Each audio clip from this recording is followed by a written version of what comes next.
When I was growing up in California, I played a lot of sports. I know, insert gay joke here.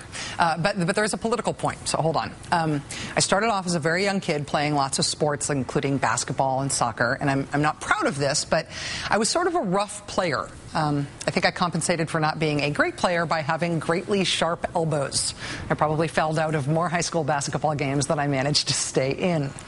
But there was one rule I always remembered, one rule we all remembered, because it's just about the first thing that you learn in kids' sports. After the game, when you're done trying to knock the bejesus out of each other while your parents cringe, you're supposed to line up and shake hands. You're supposed to shake hands and say good game and wish your opponent well. That's the way it's supposed to go. That's the way it's supposed to go in kids' sports and in adult sports and in life generally, especially the parts of life that are often really analogous to sports, things like electoral politics.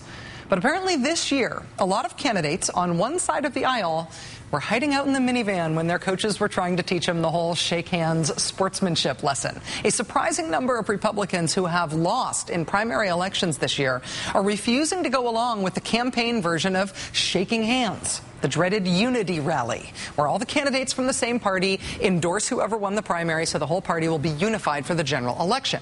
Last week we reported that after Senator John McCain beat J.D. Hayworth in Arizona's Republican primary for Senate, Mr. Hayworth not only did not endorse Senator McCain, he did not show up at the supposed unity rally. Then Senator McCain's people kept attacking J.D. Hayworth at that supposedly unifying event. Same deal happened in Florida, where Rick Scott beat Bill McCollum in the Republican primary for governor. Bill McCollum not only did not endorse Rick Scott, he told reporters he still thought that Mr. Scott was dishonest. In Florida, they just canceled the unity rally rather than put on a sham one.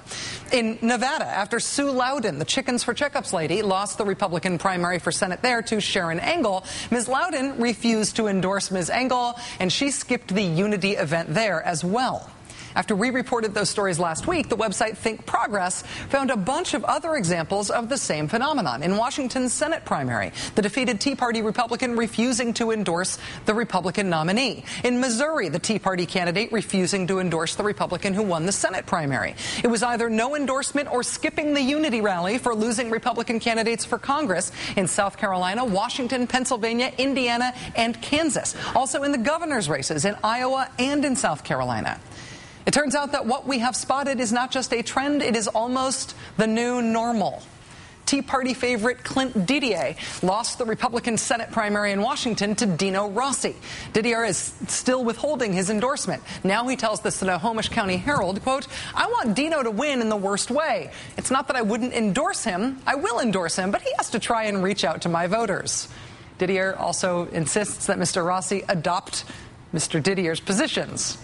Because, hey, when you want your opponent to win in the worst possible way, you should first saddle him with your losing agenda that couldn't even get you through the primary. But at least Mr. Didier is offering to shake hands if he gets what he wants. In Alaska, soon-to-be former Senator Lisa Murkowski has decided that not only is she not going to shake hands, she's not even going to quit playing. Lisa Murkowski lost in the Republican primary to a Tea Party-backed candidate named Joe Miller. Lisa Murkowski pointedly did not endorse Mr. Miller. Now, Senator Murkowski has told the Associated Press that despite losing that primary, she is not a quitter, and that she is, quote, still in this game. It appears that Senator Murkowski is testing the idea of running against Joe Miller again, this time perhaps on the state's Libertarian Party line.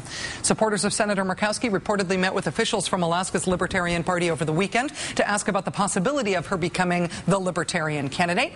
The Libertarian chairman later telling the Anchorage paper that Senator Murkowski might as well try to climb Mount McKinley. Get out the ice axes.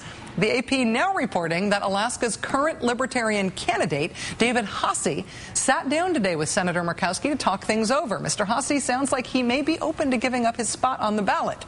If, he told the Alaska Dispatch, Alaska's Republican senior senator essentially agrees to become its Libertarian senior senator, quote, with sincerity, he said, and for real.